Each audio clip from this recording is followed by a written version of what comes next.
Good morning दोस्तों, आप सभी कैसे हैं। उम्मीद करते हैं कि आप काफ़ी अच्छे होंगे और आप लोग की जो एग्ज़ाम है वो काफ़ी नज़दीक आ गया है। उम्मीद करते हैं कि आप काफ़ी जोर शोर से तैयारी कर रहे होंगे और हम लोग के जो हिस्ट्री का जो रिवीजन क्लास है वो लगातार जारी है। तो देखते हैं कि आज का इतिहास का पहला प्रश्न क्या है। क्वेश्चन है कि किस में चंद्रगुप्त मौर्य एवं अशोक दोनों का उल्लेख है, यानी किस अभिलेख में चंद्रगुप्त मौर्य और अशोक दोनों का उल्लेख है। रुद्रदावन का जूनागढ़ अभिलेख, या ऑप्शन नंबर बी हाथी गुफा, ऑप्शन सी एहोल अभिलेख, ऑप्शन डी उत्तर मैरूर।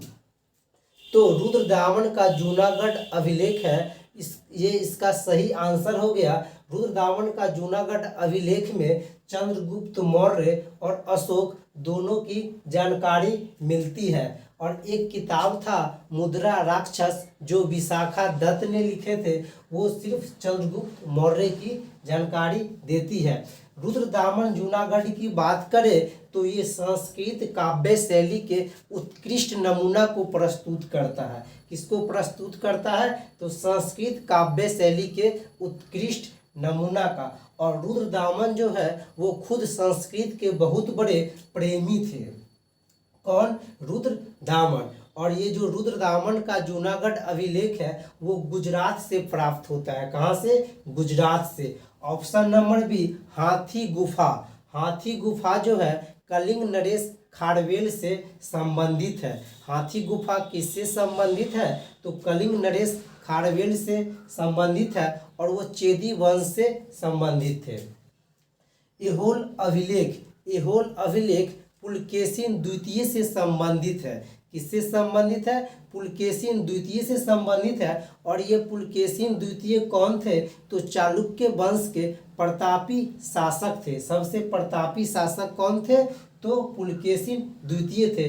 इसी एहोल अभिलेख से कालिदास का वर्णन मिलता है। सर्वश्रेष्ठ कवि जो कालिदास है उनका भी वर्णन एहोल अभिलेख से मिलता है। ये क्वेश्चन एक बार पूछ लिया गया था, इसलिए ध्यान में रखिएगा। ऑप्शन नंबर डी उत्तर मैरूर। उत्तर मैरूर में चोल काल में ग्राम प्रशासन के बारे में जानकारी मिलता है। ग्राम प्रशासन चोल काल में काफ़ी अच्छे थे। चोल काल जो है वो ग्राम प्रशासन के लिए ही जाना जाता है। इसी की जानकारी उत्तर मैरूर में दिया गया है। क्वेश्चन नंबर 2, किस शासक ने शीशे का सिक्का जारी किया है? स्ट्रेटो प्रथम, डेमेट्रियस या मिनांडर। इसका सही आंसर हो जाएगा स्ट्रेटो दू। क्या हो जाएगा? स्ट्रेटो दू जो है वो क्या किए थे? वो शीशे का सिक्का जारी किए थे। क्वेश्चन नंबर 3, योद्धे सिक्के पर किस देवता का अंकन मिलता है? योद्धे सिक्के पर किस देवता का अंकन मिलता है? वासुदेव, मित्र, इंद्र, कार्तिक के। तो इसका सही आंसर हो जाएगा कार्तिक के। योद्धे सिक्के पर किस देवता का चित्र मिलता है? तो कार्तिक के। वासुदेव किसको कहते थे? कृष्ण के। किसको कहते थे? कृष्ण के। वैष्णव धर्म के प्रवर्तक किसको कहते थे? कृष्ण के। उसी का बचपन का नाम था कौन सी? वासुदेव। क्या नाम थे? वासुदेव। और उसको देवकी पुत्र किसमें कहा गया था? छांदोग्य उपनिषद में। क्वेश्चन नंबर 4, बाल विवाह की प्रथा प्रारंभ हुई मौर्य काल, कुषाण काल, गुप्त काल या हर्षवर्धन के शासन काल में? तो जो बाल विवाह है वो कुषाण काल में स्टार्ट हुआ था। किस काल में? कुषाण काल में। किस काल में? कुषाण काल में। और क्वेश्चन नंबर 5, किस वंश को पुराणों में श्री पर्वतीय कहा गया है? वकाटक, इक्ष्वाकु, शक या खारवेल। तो इसका आंसर हो जाएगा ऑप्शन नंबर बी इक्ष्वाकु। इसको क्या कहा जाता था? श्री पर्वतीय कहा जाता था। क्वेश्चन पूछता है श्री पर्वतीय किसको कहा जाता है? तो इक्ष्वाकु को कहा जाता है। और बाल विवाह किसमें प्रचलित था? तो कुषाण काल में। याद रखिएगा। क्वेश्चन नंबर 6, किसमें जैन धर्म के प्रति काफी झुकाव था? दशरथ का, बृहदत्त का, खारवेल का या इनमें से किसी का नहीं? तो जैन धर्म के प्रति काफी झुकाव था खारवेल के। खारवेल कहाँ के शासक थे? तो कलिंग। कलिंग को उड़ीसा कहते हैं। क्या कहते हैं? उड़ीसा। कलिंग का जो नरेश थे वो कौन थे? खारवेल थे। वो चेदी वंश से संबंधित थे और जैन धर्म के लिए गुफा का भी निर्माण करवाए थे। और इसकी जो जानकारी है वो हाथी गुफा अभिलेख में मिलता है। गुप्त वंश के शासनकाल कितना से कितना है, मतलब उसका टाइम पीरियड क्या है? तो 319 से 500 या 319 से 324 या 325 से 375 या 566 से 597। तो इसका सही आंसर हो जाएगा 319 से लेके 500 तक। गुप्त वंश का जो संस्थापक थे वो श्री गुप्त थे। कौन थे?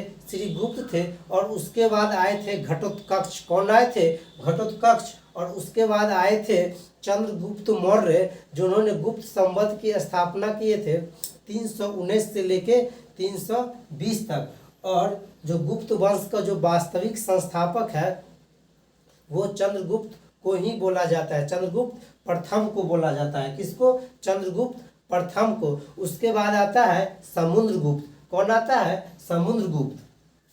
उसके बारे में आगे पढ़ते हैं। क्वेश्चन नंबर 8 है, 4 अश्वमेध की संपादन किया था पुष्यमित्र सिंह या प्रवरसेन प्रथम या समुद्रगुप्त या चंद्रगुप्त द्वितीय? तो 4 अश्वमेध का जो संपादन जो किए थे वो किए थे प्रवरसेन। कौन किए थे? प्रवरसेन प्रथम। कौन किए थे? प्रवरसेन प्रथम। और एक थे प्रवरसेन द्वितीय जो सेतुवध की रचना किए थे। किसका? सेतुवध के। अगर 4 अश्वमेध कहेगा तो प्रवरसेन प्रथम ये वकाटक वंश से संबंधित थे और प्रवरसेन द्वितीय यह सेतुवध पुस्तक की रचना किए थे। पुष्यमित्र सिंह इन्होंने भड़ुत स्तूप का निर्माण करवाए थे। किसका? भड़ुत स्तूप का, जो कहाँ पड़ता है? मध्य प्रदेश में। ये शुंग वंश से संबंधित है।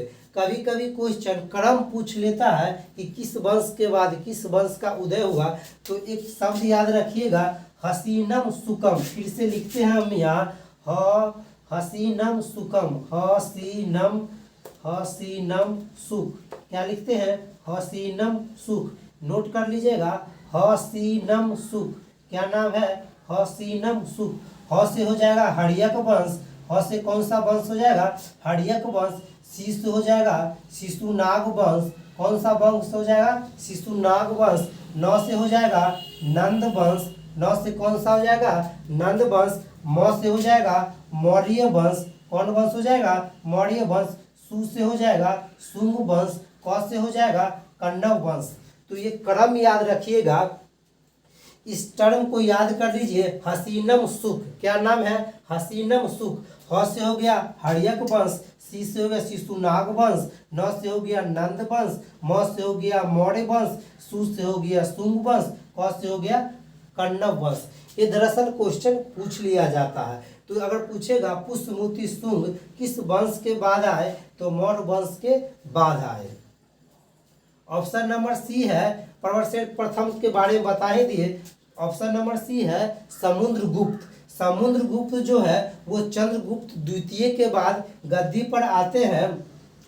और इसके पास एक कवि थे हरिसेन, जो प्रयाग प्रशस्ति लिखे थे। क्या लिखे थे? प्रयाग प्रशस्ति, जो इलाहाबाद से संबंधित है। और समुद्रगुप्त जो है वो संगीत में काफी इंटरेस्टेड थे। कौन? समुद्रगुप्त। और ऐसा कहा जाता है कि समुद्रगुप्त वीणा बजाने में निपुण था।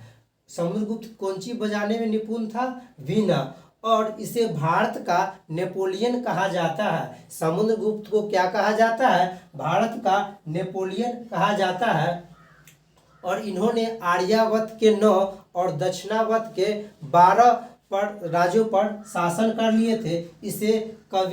इसे परम भागवत की उपाधि प्राप्त हुई थी। सबसे पहले परम भागवत की उपाधि समुद्रगुप्त ने ही धारण किए थे। कौन?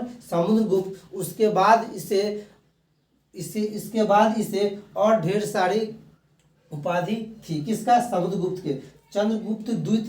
चंद्रगुप्त द्वितीय को देवगुप्त के नाम से भी जाना जाता है। किस नाम से जाना जाता है? देवगुप्त के नाम से जाना जाता है। और मेहरौली के पास एक लेख है, उसमें चंद्र शब्द का जो जिक्र है वो चंद्रगुप्त द्वितीय के लिए है। क्वेश्चन पूछता है चंद्र शब्द किसके लिए है, तो चंद्रगुप्त द्वितीय के लिए है, याद रखिएगा। क्वेश्चन नंबर 9, पृथ्वी प्रथम वीर उपाधि थी, मतलब पृथ्वी के प्रथम वीर के उपाधि किसको मिला था, समुद्रगुप्त के, राजेंद्र प्रथम के, अमोघ वर्ष के या सातकर्णी के। तो पृथ्वी के प्रथम वीर के उपाधि समुद्रगुप्त को था, किसका था, समुद्रगुप्त के। ये दरअसल विष्णु के उपासक थे। समुद्रगुप्त किसके उपासक थे, तो विष्णु के उपासक थे। किसके उपासक थे, विष्णु के।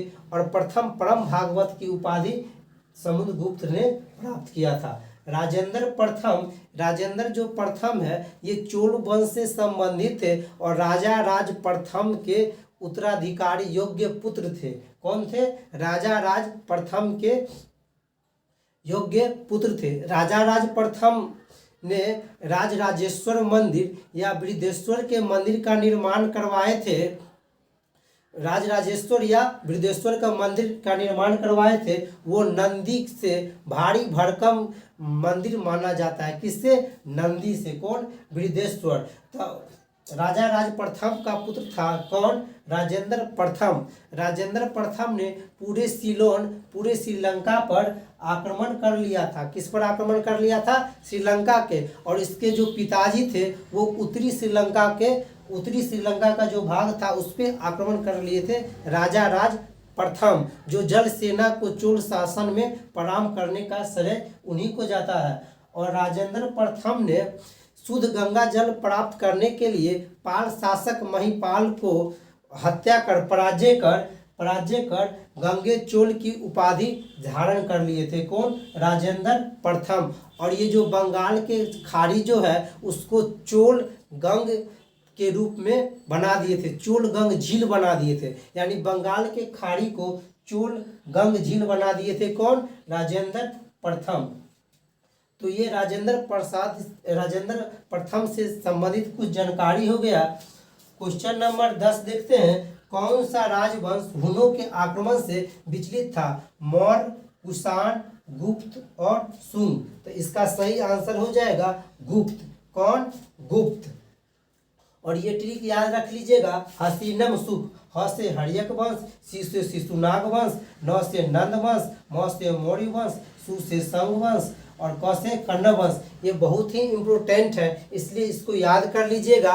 और मेरा जितना भी क्वेश्चन है वो परीक्षा के लिहाज से काफ़ी इम्पोर्टेंट है। अगर आप बिहार पुलिस के एग्ज़ाम और बीपीएससी के एग्ज़ाम देने के लिए जा रहे हैं तो इसे ज़रूर देखिएगा। अगर ये मेरा वीडियो आपको अच्छा लगे तो लाइक ज़रूर कीजिएगा। अगर आप मेरे चैनल पे नए हैं तो सब्सक्राइब ज़रूर कीजिएगा। धन्यवाद।